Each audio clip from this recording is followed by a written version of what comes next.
আসসালামু আলাইকুম সবাইকে ওয়েলকাম টু অদম্য একাডেমি। আমি নাকিব আরমান অর্জন, অধ্যয়নরত আছি হচ্ছে বুয়েটে সিএসসি 21 ব্যাচ। অ্যান্ড আজকে আমরা পড়বো হচ্ছে মহাকর্ষ এবং অভিকর্ষ। তো এই চ্যাপ্টারের ওপর আর কি যে সকল টপিক আছে সবগুলো টপিকের মধ্যে আমরা জাস্ট একটা ওভারভিউ দিয়ে যাব। অ্যান্ড ওখান থেকে আমরা কিছু সামনের ভার্সিটি এক্সাম আছে, মানে গুচ্ছ ভার্সিটি এক্সাম আছে এবং রাজশাহী ইউনিভার্সিটির এক্সামও আসতেছে। সো এগুলোর প্রিপারেশনের জন্য আর কি প্রিভিয়াসলি যে রকম কোয়েশ্চেনগুলো আসছে সেগুলোর মধ্যে থেকে আমরা কিছু সলভ করার ট্রাই করবো টপিক ওয়াইজ। আচ্ছা, তাহলে আমাদের প্রথম টপিক যেটা আসে আর কি এই চ্যাপ্টারের মধ্যে সেটা হচ্ছে আমাদের গ্যালিলিও সূত্র। তো গ্যালিলিও আসলে বিষয়টা হচ্ছে পড়ন্ত বস্তুর জন্য গ্যালিলিও 3টা সূত্র প্রদান করে থাকেন, যার মধ্যে প্রথম সূত্রটা আমরা বলি সেটা হচ্ছে প্রথম সূত্র হচ্ছে আমাদের স্থির অবস্থা থেকে পতনশীল ভারী এবং হালকা সকল বস্তু সমান সময়ে সমান দূরত্ব অতিক্রম করে। এখানে একটা যে বিষয় হচ্ছে, আমি যদি দুটা ডিফারেন্ট বস্তুর কথা চিন্তা করি, সাপোজ T1 সময়ে প্রথম বস্তুটা আমার H1 দূরত্ব অতিক্রম করছে, T2 সময়ে সেকেন্ড বস্তুটা H2 দূরত্ব অতিক্রম করছে। আমরা বলতেছি যদি T1 ইকুয়ালস T2 হয়, অর্থাৎ দুইটা বস্তুই সমান সময় ধরে অতিক্রম করে, তাহলে এটা ইমপ্লাইজ করবে যে H1 ইকুয়ালস H2, মানে হচ্ছে দুইজনের অতিক্রান্ত দূরত্ব সমান হবে। কিন্তু এখানে লক্ষণীয় বিষয় হচ্ছে আমরা কিন্তু টি এবং এইচ এর মধ্যে এখন পর্যন্ত কোনো সম্পর্ক স্থাপন করিনি। যে সম্পর্কটা আমরা স্থাপন করবো হচ্ছে গ্যালিলিওর তৃতীয় সূত্রতে গিয়ে। এখন গ্যালিলিওর দ্বিতীয় সূত্রতে বলা হয়েছে যে সেম ভাবেই T1 এবং T2 দুইটা ডিফারেন্ট সময় যদি দুইটা ডিফারেন্ট বস্তু V1 এবং V2 বেগ অর্জন করে, মানে আমরা যখন উপর থেকে কোনো একটা বস্তু ফেলতেছি, উপর থেকে কোনো একটা বস্তু যখন পড়তেছে, এটা তো নির্দিষ্ট সময় পরে একটা বেগ অর্জন করবে, আমরা সবাই জানি এটা আসলে। সো এই বেগটার সাথে আমরা সময়ের আবার একটা সম্পর্ক তৈরি করব, সেটা হচ্ছে T1 ইকুয়ালস T2 হলে এটা ইমপ্লাইজ করতেছে V1 ইকুয়ালস V2 হবে, এবং এর সাথে সাথে আমরা এটাও বলতেছি যে T1 সমানুপাতিক হবে হচ্ছে V1।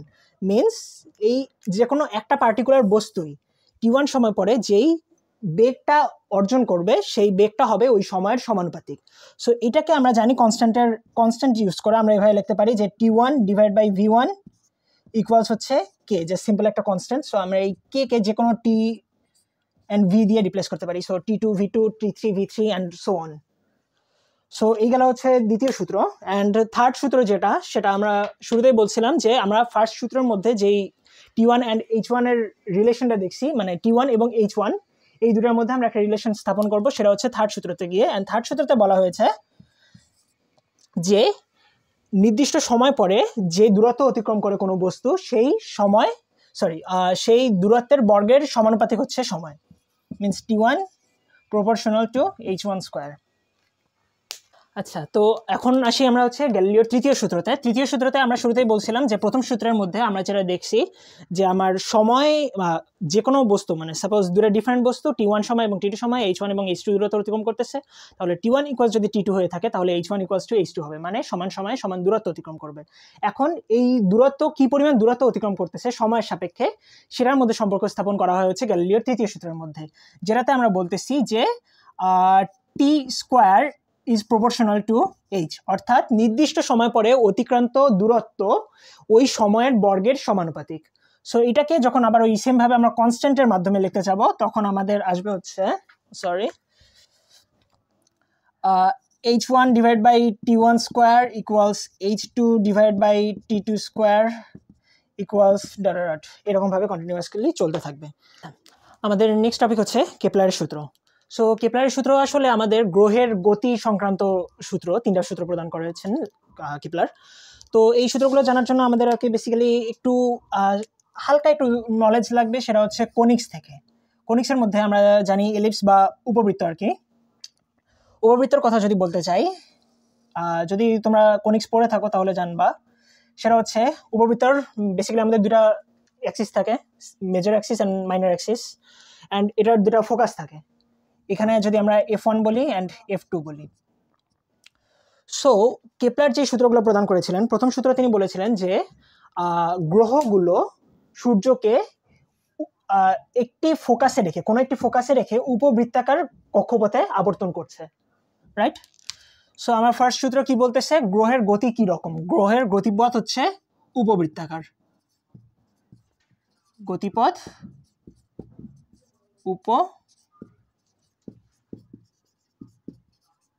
বৃত্তাকার। আচ্ছা, সেটা হচ্ছে আমার প্রথম সূত্র গেল।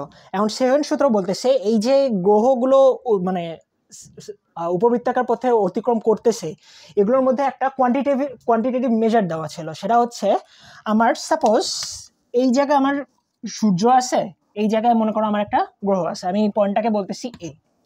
এখন নির্দিষ্ট টি সময় পরে এই পয়েন্টটা এ থেকে বিতে আসলো। ওকে, সো আমি যদি এই দুটোর মধ্যে সংযোজক সরলরেখা একটা ক্রিয়েট করি, মানে আমার যেই সূর্য আছে, আমি এখানে এস বললাম এটাকে, সো এস থেকে এ পর্যন্ত যদি একটা রেখা টানি অ্যান্ড এস থেকে বি পর্যন্ত যদি একটা রেখা টানি, সো আমার এখানে একটা ক্ষেত্র তৈরি হলো এ এস বি, একটা ক্ষেত্রফল তৈরি হলো। আচ্ছা, সেম ভাবে আমি যদি এই টি সময় ধরেই আমি দুটা ডিফারেন্ট পজিশন চিন্তা করি, মনে করো আমার শুরুতে গ্রহটা সি পজিশনে ছিল, এখন যেহেতু আমার এদিক দিয়ে ঘুরতেছে আমি চিন্তা করতেছি আর কি, সো আমার কিছু একবার নির্দিষ্ট টি সময় পরে ডি দূরত্বে আসলো। এখন দেখো আমরা যদি নর্মালি বলতে চাই এইটা হচ্ছে আমার নিয়ার ফোকাস, এখানে এটা থেকে দূরে আসে, সো আমার অবভিয়াসলি এ বি এর যে ডিস্টেন্সটা অ্যান্ড সি ডি এর যে ডিস্টেন্সটা সেটা কিন্তু সমান হবে না, এটা সাধারণতই বোঝা যায়। এখন বিষয়টা হচ্ছে আমার কেপলারের সেকেন্ড সূত্র বলতেছে এই দূরত্ব হয়তো সেম নাও হতে পারে, কিন্তু আমার যেই পরিমাণ ক্ষেত্রফল অতিক্রম করতেছে মিনস এই টি সময় পরে সিএসডি এই যে ক্ষেত্রফলটা আছে এটা এএসবি এর সমান হবে। সো ক্ষেত্রফল অফ এএসবি ইকুয়ালস ক্ষেত্রফল অফ সিএসডি। অ্যান্ড থার্ড, এটা গেল হচ্ছে নিউটনের কেপলারের সেকেন্ড সূত্র। অ্যান্ড থার্ড সূত্রতে বলা আছে যে যেই অ্যাক্সিসের কথা বলছিলাম শুরুতে, মেজর অ্যাক্সিসকে সাধারণত আমরা বলি হচ্ছে মানে 2a দিয়ে প্রকাশ করি,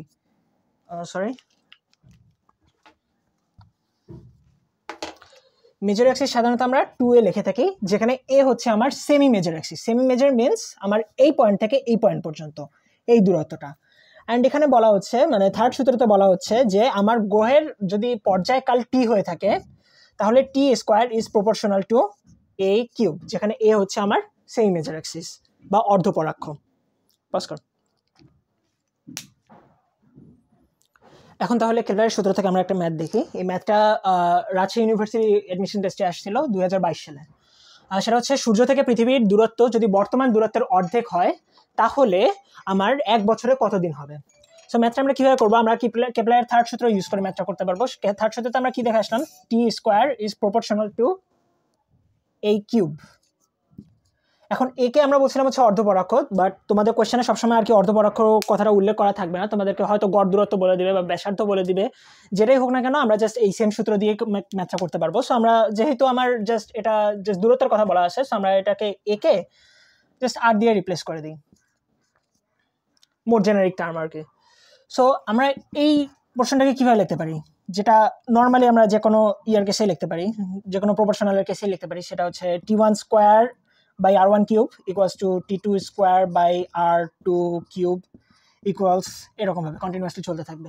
সো এখান থেকে আমরা বের করতে পারবো, আমরা যদি কারেন্ট পর্যায়কালটাকে T1 ধরি, কারেন্ট দূরত্বটাকে R1 ধরি, আমার যেই দূরত্বটা নেক্সট আসতেছে মানে অর্ধেক যেটা হচ্ছে সেটাকে R2 ধরি, সো T2 এর ভ্যালুটা বের করলে আমার হয়ে যাচ্ছে। সো আমি এখান থেকে আমি লিখতে পারবো যে T2 by T1 whole square, এটাকে এই পাশে নিলাম, সো এটাকে এই পাশে আনবো, R2 divide by R1 whole cube. এখন R2 বাই R1 এই পোর্শনটা আমার বলা আছে হচ্ছে দূরত্বকে আমি অর্ধেক করবো, সো এই ভ্যালুটার মান হবে হচ্ছে half, so half cube. So আমি এখান থেকে T2 সমান কত পাবো, হাফ টু দি পাওয়ার 3/2 আসবে আসলে, এই স্কোয়ারকে যদি ওই পাশে নিয়ে যাই, সো 3/2 ইন্টু হচ্ছে T1 মানে হচ্ছে আমার 365 দিন। সেখানে ক্যালকুলেশন করে যেটা রেজাল্ট আসবে সেটা হচ্ছে আমার অ্যান্সার, অ্যান্ড মোস্ট প্রবাবলি এটা 129 দিন আসবে আর কি। আমাদের নেক্সট টপিকে আমাদের আসলে চ্যাপ্টারের মেইন টপিক বলতে পারো, নিউটনের মহাকর্ষ সূত্র। সো এই সূত্রটা তোমরা সবাই আসলে কম বেশি জানো, 9-10 থেকে সবাই পড়ে আসছি। সেটা হচ্ছে আমাদের মহাবিশ্বের যে কোনো দুটি বস্তু আসলে পরস্পরকে একে অপরকে আকর্ষণ করে নিজের দিকে, অ্যান্ড সেই আকর্ষণ বলের মান আমরা জানি সেটা হচ্ছে ভরদ্বয়ের গুণফলের সমানুপাতিক, এদের মধ্যবর্তী দূরত্বের বর্গের ব্যস্তানুপাতিক, রাইট। অ্যান্ড এই বলদ্বয় আরেকটা পয়েন্ট পড়ছিলাম, সেটা হচ্ছে বস্তুদ্বয়ের মধ্যবর্তী সংযোগ সরলরেখা বরাবর ক্রিয়া করে আর কি, কেন্দ্রদ্বয়ের সংযোগ সরলরেখা বরাবর ক্রিয়া করে। সো আমি এই দুটো সূত্রকে যখন কম্বাইন করব, এটা আসবে হচ্ছে M1 M2 divide by R square so এখান থেকে আমার যখন আমার ধ্রুবক চলে আসবে, সো এটাকে লিখতে পারি m1 g m1 m2 divide by r square. এখানে একটা জিনিস মনে রাখবা, জি কিন্তু আমার সার্বজনীন ধ্রুবক, মানে ইউনিভার্সাল কনস্ট্যান্ট আর কি। ইউনিভার্সাল কনস্ট্যান্ট বলতে কি বোঝাচ্ছি, সেটা হচ্ছে তোমার এই জি এর ভ্যালু কখনোই চেঞ্জ হবে না। এটাকে তুমি বাতাসে রাখো, পানিতে রাখো, মহাবিশ্বে নিয়ে যাও, কোনো জায়গাতেই জি এর ভ্যালুর কোনো চেঞ্জ হবে না, জি এর ভ্যালু সবসময় কনস্ট্যান্ট থাকবে। তো এই সূত্রটা মোটামুটি তোমরা সবাই জানো, সবাই দেখে আসছো 9-10 থেকে। তবে এখন যেটা তোমাদের জিনিসটা ডিফারেন্ট, সেটা হচ্ছে এখন তোমরা ভেক্টর রাশি সম্পর্কে জানো। অ্যান্ড তোমরা জানো নিউটনিয়ান মেকানিক্স থেকে তোমরা জেনে আসছো যে বল ফোর্স হচ্ছে একটা ভেক্টর রাশি। সো অবভিয়াসলি এই রাশিটা একটা ভেক্টর ফর্ম থাকবে, রাইট? সো আমরা যদি চিন্তা করি, দুটা বস্তুর কথা চিন্তা করি, মনে করো একটা m1 ভর m2 ভর, তাহলে আমার আসলে এই যেই এখানকার মধ্যে কোনটা আমার আসলে ভেক্টর রাশি, আমার এই পোর্শনের মানে রাইট সাইডে কোন একটা ভেক্টর রাশির কারণেই তো আমার এফ এর মানটা মানে এফ একটা ভেক্টর রাশি হবে। সেখানে আমি m1 m2 আমরা জানি স্কেলার, বাট আর যে ডিস্টেন্সটা এটাকে আমরা অবস্থান ভেক্টর বলতে পারি। সো একটা বস্তুর সাপেক্ষে আরেকটা বস্তুর যে অবস্থানটা সেটাকে আমরা অবস্থান ভেক্টরের মাধ্যমে প্রকাশ করতেছি, এন্ড সেটাকে যদি আমরা আর বলে থাকি, তাহলে সাপোজ m1 এর থেকে m1 মানে m1 এর রেসপেক্টে m2 এর অবস্থান ভেক্টর হচ্ছে আর, যেটা আসলে দিক কোন দিকে হবে, এদিকে, রাইট? সো এখন আমরা বলতে যাচ্ছি এফ এর একটা ভেক্টর ফর্মে লিখতে যাচ্ছি আর কি আমরা বেসিক্যালি। সো এফ এর ভেক্টর ফর্মে আমরা কিভাবে লিখবো, এফ বলটা আসলে কোন দিকে কাজ করতেছে বলো তো? আমরা যখন দুটো বস্তু যখন আকর্ষণ করতেছে পরস্পরকে, মহাকর্ষ বল কি আকর্ষণ বলই তো। সো দুটো বস্তু যখন পরস্পরকে আকর্ষণ করতেছে, বলটা কাজ করবে কোন দিকে? আমরা m1 এর রেসপেক্টে চিন্তা করতেছি, সো আমার এফ কাজ করবে আসলে এই দিকে। সো আমার আর যেদিকে আছে তার অপোজিট দিকে, সো একটা মাইনাস চলে আসবে দিকের কারণে। সো আমরা এইটাকে ভেক্টর ফর্মে যখন রিপ্রেজেন্ট করতে চাবো, তখন আমরা লিখতে পারি G m1 m2 divide by R square, and সাথে আমরা একটা দিব হচ্ছে আর ক্যাপ, অ্যান্ড সামনে একটা মাইনাস চলে আসবে, রাইট? আর ক্যাপটা কেন দিলাম, সেটা হচ্ছে আমার আর এর ডিরেকশনটা বোঝানোর জন্য, অ্যান্ড মাইনাসটা কেন দিলাম, আর এর যে ডিরেকশনটা সেটার অপোজিটে আসলে আমার এফ এর ডিরেকশন সেটা বোঝানোর জন্য। আচ্ছা, তাহলে আমরা নিউটনের মহাকর্ষ সূত্র থেকে একটা এক্সাম্পল দেখি, অ্যান্ড এটা আসলে এটাও আরইউতে আসছিল 2022 সালে, খুব সুন্দর একটা কোশ্চেন। সেটা বলছে হচ্ছে এম ভরের একটি বস্তুকে কেটে এম এবং এম মাইনাস এম ভরের দুটি বস্তুতে রূপান্তরিত করলে এম বাই এম এর অনুপাত কি হলে এদের মধ্যকার মহাকর্ষ বল সর্বোচ্চ হবে, রাইট? এখন সবার আগে আমরা এটা চিন্তা করব যে আমার আসলে এই প্রসেসটার মধ্যে আমার ভ্যারিয়েবলটা কি, মানে আমি কোন জিনিসটাকে চেঞ্জ করতেছি। আমি কিন্তু এই এম এর ভ্যালুটাকে চেঞ্জ করতেছি, মানে আমি একটা বস্তু যেটা এম ভর সেটাকে আমরা বিভিন্ন এম ভরের বস্তুতে ভাগ করব, M and M minus M এরকম ভাবে দুটা বস্তুতে ভাগ করব, অ্যান্ড সেটা এম এর যে কোনো ভ্যালু হতে পারে, অ্যান্ড আমাকে চেক করতে হবে কোন ভ্যালুটার জন্য এই দুটার মধ্যকার মহাকর্ষ বলের মানটা সর্বোচ্চ হচ্ছে, তাই তো? সো এই ভ্যালুটা আমরা কিভাবে করবো, মানে এই ম্যাথটা আমরা কিভাবে করবো, সেটা হচ্ছে সিম্পলি আমার সূত্রটা কি, F equals to G m1 m2 divide by R square, right? So এখন আমি আর জাস্ট র্যান্ডম একটা ডিস্টেন্স ধরে নিচ্ছি, যেহেতু আমার আর এর এখানে আসলে কোনো কাজ নেই, আর আমার ভ্যারিয়েবল না, সো আর আমার কনস্ট্যান্ট থাকবে। বাট আমার দুটো বস্তু কি কি, আসলে দুটো বস্তুর ভর এখন হচ্ছে এম একটার, আর একটার হচ্ছে M minus M, right? Divide by R square. আচ্ছা, এখন তোমরা যদি ফার্স্ট পেপারের অন্তরীকরণ করে থাকো ডিফারেন্সিয়েশন, তাহলে তোমরা হয়তো অনেকেই জানো আর কি বেসিক্যালি, যে আমরা যখনই কোনো ম্যাক্সিমাম ভ্যালু বের করতে চাই কোনো পজিশনের, মানে সাপোজ একটা ফাংশন আছে, সেই ফাংশনে আমরা ম্যাক্সিমাম বা মিনিমাম ভ্যালু, যেগুলোকে ক্রিটিক্যাল ভ্যালু বলা হয় আর কি, আসলে এই ভ্যালুগুলো যখন বের করতে চাই আমরা ধরি হচ্ছে ওই পার্টিকুলার পয়েন্টে ওর ডিফারেন্সিয়েশনকে 0 ধরা হয়। সো আমরা যদি এখানে ম্যাক্সিমাম কোন পয়েন্টে আমার মানে এম এর কোন ভ্যালুর জন্য আমার এফ এর মান ম্যাক্সিমাম হবে সেটা যদি বের করতে চাই, ফার্স্ট অফ অল আমাকে এম এর রেসপেক্টে ডিফারেন্সিয়েট করতে হবে, অ্যান্ড ওই ভ্যালুটাকে 0 ধরতে হবে। তাহলে আমরা শুরুতেই এম এর রেসপেক্টে আগে এফ কে ডিফারেন্সিয়েট করি, ডিএম অফ এফ ইকুয়ালস কত আসবে, এখানে আমার জি তো অবভিয়াসলি কনস্ট্যান্ট, অ্যান্ড আরও আমার চেঞ্জ হচ্ছে না, সো আরও কনস্ট্যান্ট, সো জি আর বাইরে চলে আসলো, সরি আর স্কোয়ার। অ্যান্ড এই পোর্শনটাকে যদি আমি করতে চাই, আচ্ছা আমি সুবিধার্থে জাস্ট সিম্পলি আগে গুণ করে দিই, DM M M minus M square, right? এখন এই পোর্শনটাকে আমরা বলতেছি হচ্ছে 0, তাই না? সো আমার এই দূরে তো ওর পাশে গেলে অবভিয়াসলি 0 হয়ে যাবে। এখন এই জিনিসটাকে যদি আমি ডিফারেন্সিয়েট করতে চাই, তাহলে আমার কত আসবে, এম এর রেসপেক্টে তো ডিফারেন্সিয়েট করতেছি, সো আমার আসবে হচ্ছে M minus twice M equals 0। সেখান থেকে আমি লিখতে পারি হচ্ছে M equals to twice M, and আমি এই এমকে যদি এই পাশে ভাগ করে দেই, তাহলে M divide by M equals to হচ্ছে 2 ডিভাইড বাই 1 চাইলে লিখতে পারো। সো আমার চাইছিল আসলে কি কোশ্চেনে, আমার কোশ্চেনে চাইছিল হচ্ছে m ডিভাইড বাই m এর অনুপাত কি হলে এই ভ্যালুটা আমার ম্যাক্সিমাম হবে। ম্যাক্সিমাম আমি বের করলাম 0 ধরে, ডিফারেন্সিয়েশন 0 ধরে। সো আমার m বাই m এর অনুপাত আসতেছে হচ্ছে 2:1, সো 2:1। আচ্ছা, এবার তাহলে চলে আসি আমাদের নেক্সট টপিকে, অভিকর্ষ। অভিকর্ষটা কি? আচ্ছা, আমরা মহাকর্ষ দেখে আসছি, সেটা হচ্ছে মহাবিশ্বের যে কোনো দুটি বস্তু একে অপরকে যে বলে আকর্ষণ করে সেটাকে আমরা বলতেছি হচ্ছে মহাকর্ষ, রাইট?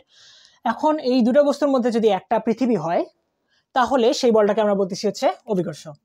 সো পৃথিবীর ভরকে যদি আমরা ক্যাপিটাল M দ্বারা প্রকাশ করি তাহলে আমরা F কে লিখতে পারি G(m)m by r square, right?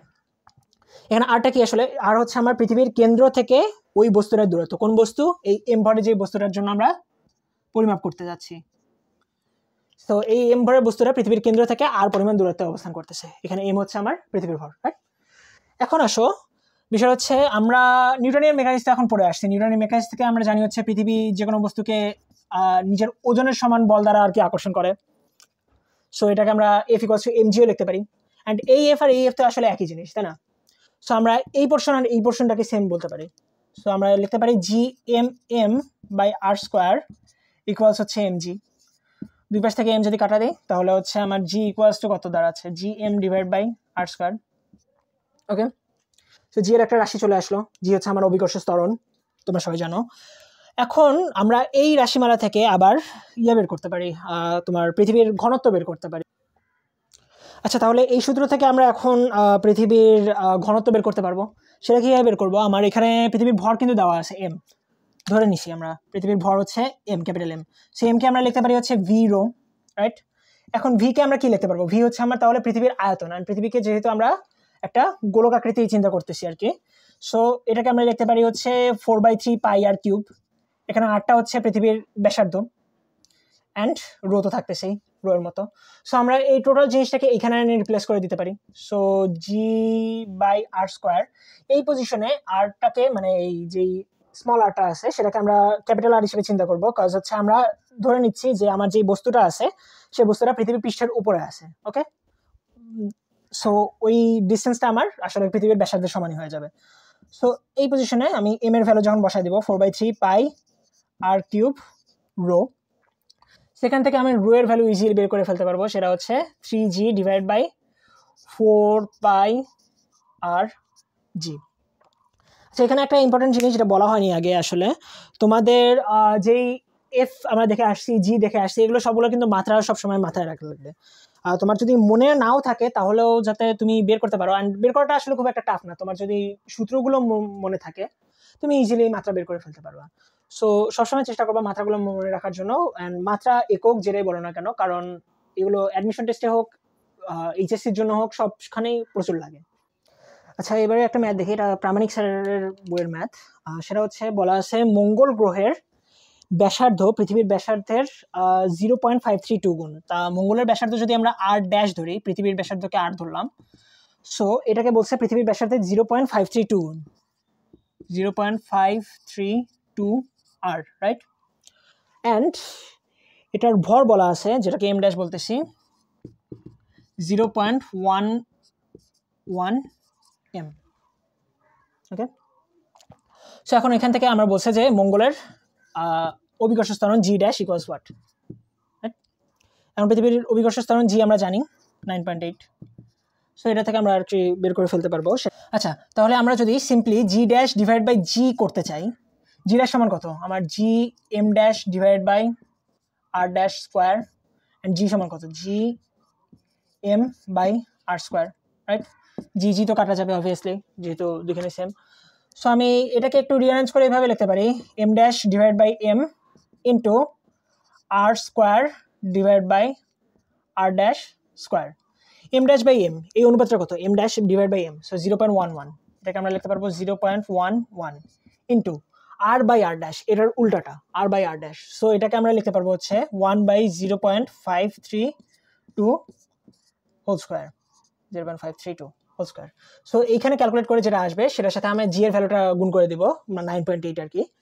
So 9.8 গুণ করে দিলে জি এর যে ভ্যালুটা আসবে সেটাই। সো তোমাদের বেসিক্যালি এরকম ম্যাথই আসবে। আর আর ইউতে সম্ভবত এইরকম একটা ম্যাথ আসছিল, সেটা হচ্ছে বলছিল তোমার পৃথিবী পৃষ্ঠে একটা বস্তুর ভর মাপলো হচ্ছে m কেজি। ওকে, এখন চন্দ্রপৃষ্ঠে নিয়ে গেলে বস্তুটাকে এর ভর কত হবে। এটা একটু ট্রিকি কোশ্চেন কি কারণে বলতেছি, কারণ হচ্ছে কোশ্চেন আসলে ম্যাথমেটিক্যাল কিছুই নেই। আমার বলা ছিল হচ্ছে পৃথিবীতে ভর m, চন্দ্রপৃষ্ঠে নিয়ে গেলে কি হবে। এখন ভরের তো আসলে কোনো চেঞ্জ নাই ভাইয়া। তোমার ভর যতক্ষণ পর্যন্ত আমরা নিউটনিয়ান মেকানিক্সে না গেছি, সরি এই পজ কর, নিউটনিয়ান মেকানিক্স কেন। আচ্ছা, তো এরকম একটা ম্যাথ এর আগে সম্ভবত আরিউতে মনে হয় আসছিল। সেটা হচ্ছে তোমার বলা ছিল একটা পৃথিবীতে একটি বস্তুর ভর হচ্ছে m কেজি, এই বস্তুটাকে যদি চন্দ্রপৃষ্ঠে নিয়ে যাওয়া হয় তাহলে এর ভর কত হবে। কোয়েশ্চেনটা একটু ট্রিকি, কারণ হচ্ছে তোমার ট্রিকি বলতে এই সেন্সে ট্রিকি কারণ হচ্ছে এখানে তোমার ম্যাথমেটিক্যাল কিছু নাই, এখানে তোমার পৃথিবীতে ভর বলা ছিল। হ্যাঁ, যখন পর্যন্ত আমরা আধুনিক পদার্থ বিজ্ঞানে না গেছি আমাদের জন্য ভর সবসময় কনস্ট্যান্ট। সো আমার পৃথিবীতে যেই ভর থাকবে চন্দ্রপৃষ্ঠেও সেম ভরই থাকবে, সো অ্যান্সার এখানে এমই আসবে।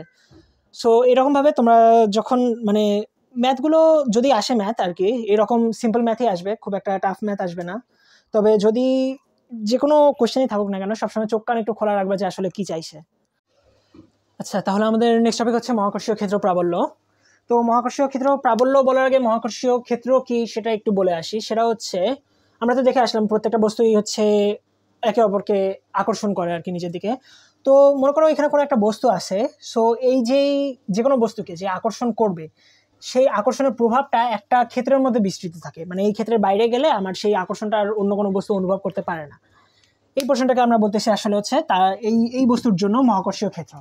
ঠিক আছে, তাহলে তাত্ত্বিকভাবে এই মহাকর্ষীয় ক্ষেত্রটা হচ্ছে অসীম পর্যন্ত বিস্তৃত। ওকে, কিন্তু প্র্যাকটিক্যালি দেখা যায় যে একটা নির্দিষ্ট ক্ষেত্র থাকে, ওইটার বাইরে গেলে আমরা আর কি এই মহাকর্ষীয় বলটা আর অনুভব করি না। তো এখন আসো মহাকর্ষীয় ক্ষেত্র প্রাবল্য। এই মহাকর্ষীয় ক্ষেত্র প্রাবল্যতে আমি যেই পয়েন্টগুলো হাইলাইট করতে চাই, আচ্ছা প্রথমে আগে বলে নিই, মহাকর্ষীয় ক্ষেত্রে কোনো বিন্দুতে স্থাপিত একক ভরের কোনো বস্তুর উপর যে মহাকর্ষীয় বল ক্রিয়া করে তাকে ওই বিন্দুর মহাকর্ষীয় ক্ষেত্র প্রাবল্য বা তীব্রতা বলে, রাইট। সো আমি যেই পয়েন্টগুলো হাইলাইট করতে যাচ্ছি সেটা হচ্ছে ফার্স্ট অফ অল দেখো একক ভরের কথা বলছে, কোনো বস্তুর উপর যে মহাকর্ষীয় বল ক্রিয়া করে তাকে ওই বিন্দুর মহাকর্ষীয় ক্ষেত্র প্রাবল্য বলে। ওকে, এখন একক ভর বলতে কি বোঝাচ্ছে, আমরা এই ফার্স্ট অফ অল যেই আমার বস্তুটা ছিল, মনে করো এখানে m ভরের একটা বস্তু আছে, এর মধ্যে যেই ক্ষেত্রের মধ্যে এর মধ্যে চারপাশে যেই মহাকর্ষীয় ক্ষেত্রটা আছে সেটার মধ্যে আমি একটা বস্তুকে স্থাপন করব, অ্যান্ড এই যে নতুন বস্তুটা আছে সেই বস্তুটার ভর হবে হচ্ছে ইউনিট মাস, মানে হচ্ছে 1 কেজি বা 1 গ্রাম যেটাই হোক না কেন, কিন্তু ইউনিট হবে। সো আমি 1 কেজি ধরে নিচ্ছি। সো এর মহাকর্ষীয় ক্ষেত্রের মধ্যে আমি 1 কেজি ভরের কোনো একটা বস্তুকে স্থাপন করব, তাহলে এর উপর যেই বল ক্রিয়া করে মহাকর্ষীয় বল, এটা কিন্তু বল, সেটা মাথায় রাখবা। সো এর মধ্যে যেই বলটা ক্রিয়া করতেছে তাকে ওই বিন্দুর মিনস এই পয়েন্টে মহাকর্ষীয় ক্ষেত্র প্রাবল্য বলে। সো আমি যদি এই পয়েন্টটাকে চেঞ্জ করি অন্য কোনো পয়েন্টে নিয়ে যাই, সেই পয়েন্টে আমার মহাকর্ষীয় ক্ষেত্র প্রাবল্য ডিফারেন্ট হতেই পারে। ওকে, সো আচ্ছা, তাহলে আমার যেহেতু বলের কথা বলা ছিল, আমি ফার্স্ট অফ অল আসি হচ্ছে আমার নর্মালি এখানে যদি m না ধরে আমি সাপোজ এখানে m1 অ্যান্ড m2 ধরি, ঠিক আছে।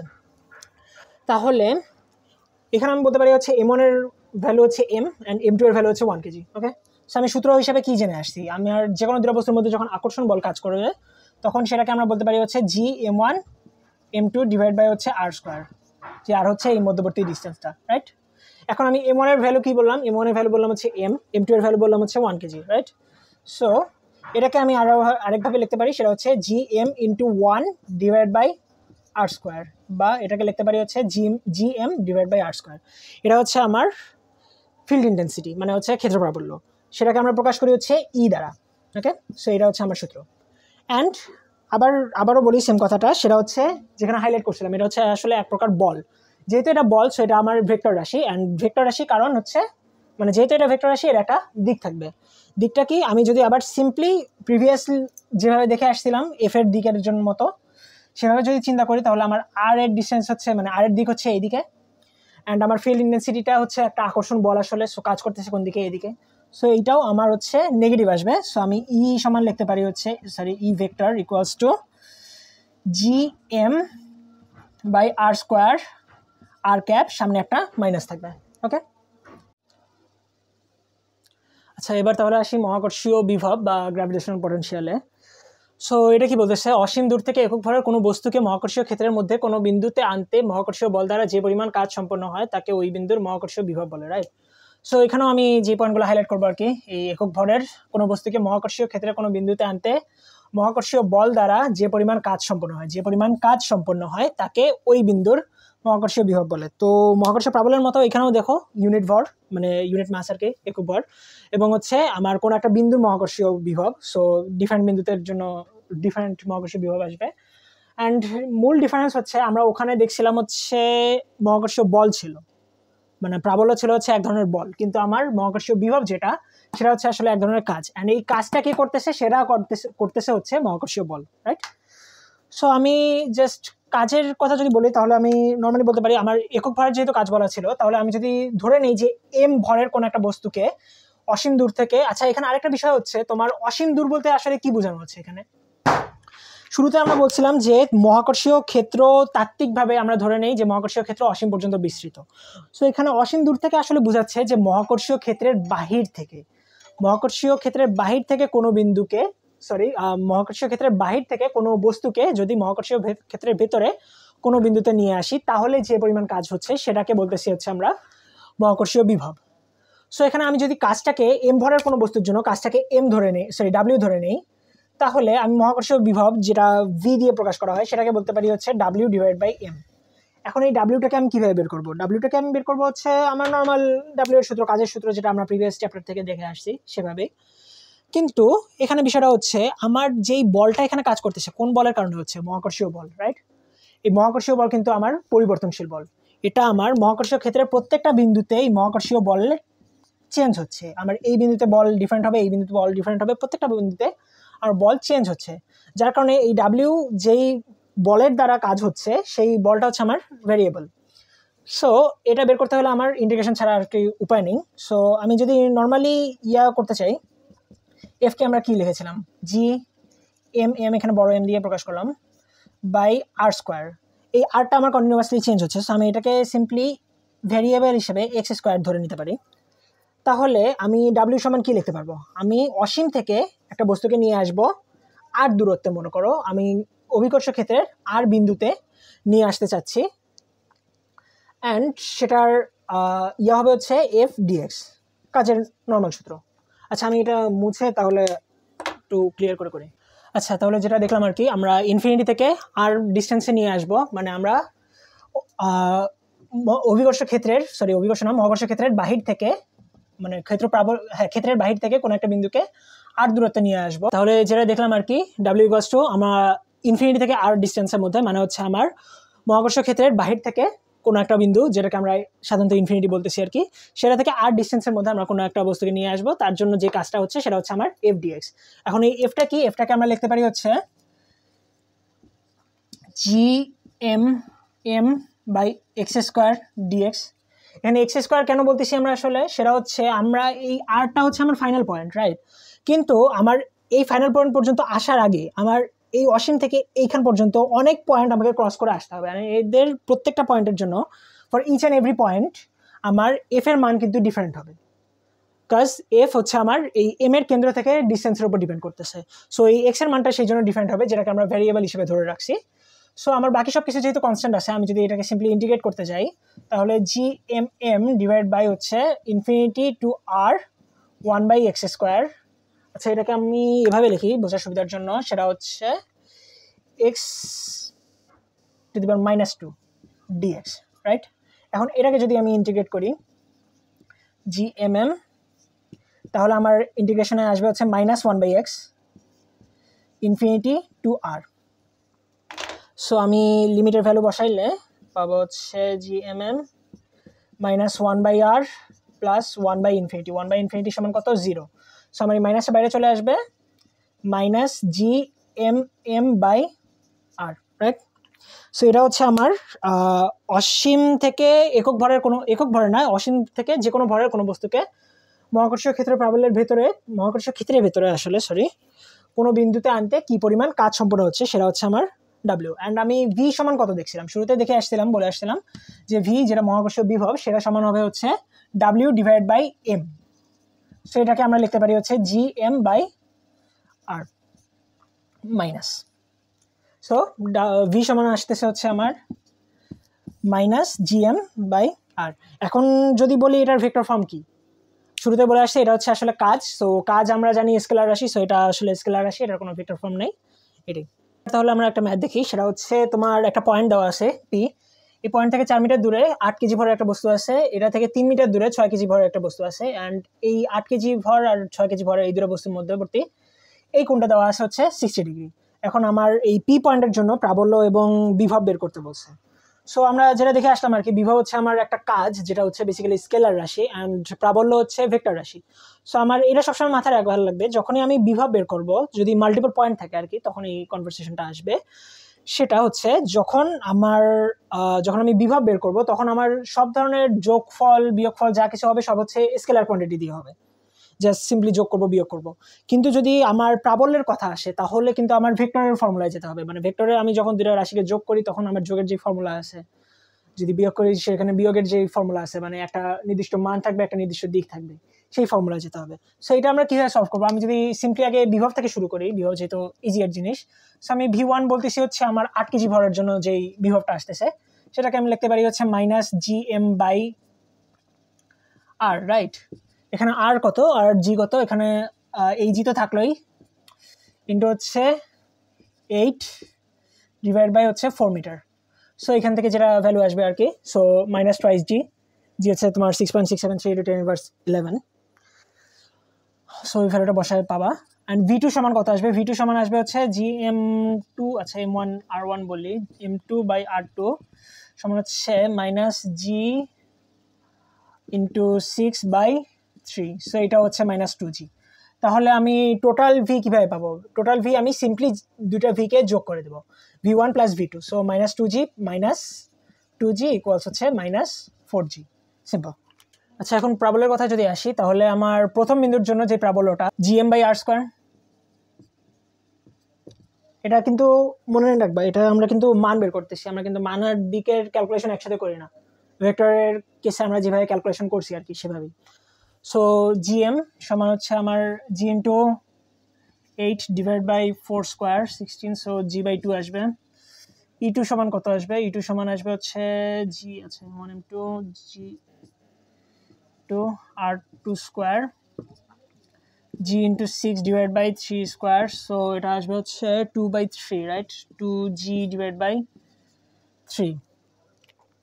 সো এখন দেখো, আমার এই প্রাবল্য যে দুটো আমরা বের করলাম, সেই প্রাবল্য দুটো আসলে কাজ করতেছে কোন দিকে? আমি ফার্স্ট অফ অল E1 বের করছি হচ্ছে এই বস্তুটার রেসপেক্টে এই পয়েন্টে কি পরিমাণ প্রাবল্য কাজ করতেছে। সো এই প্রাবল্যটার দিক কোন দিকে হবে? আসলে এদিকে। সেমভাবে এই বস্তুর জন্য এই প্রাবল্যের দিক হবে হচ্ছে এইদিকে, কারণ এটার সাপেক্ষে এটার অবস্থান ভেক্টর এদিকে, অ্যান্ড প্রাবল্যের দিক কি? অবস্থান ভেক্টরের অপোজিট দিকে, রাইট? সো যেদিকে আকর্ষণ করতেছে আর কি বেসিক্যালি, সো এদিকে। সো এইটা অ্যান্ড এইটা, তাহলে আমি যদি করতে চাই তোমার, এখন যদি আমি লব্ধি প্রাবল্য বের করতে চাই, দুটো কিন্তু আমার ভেক্টর।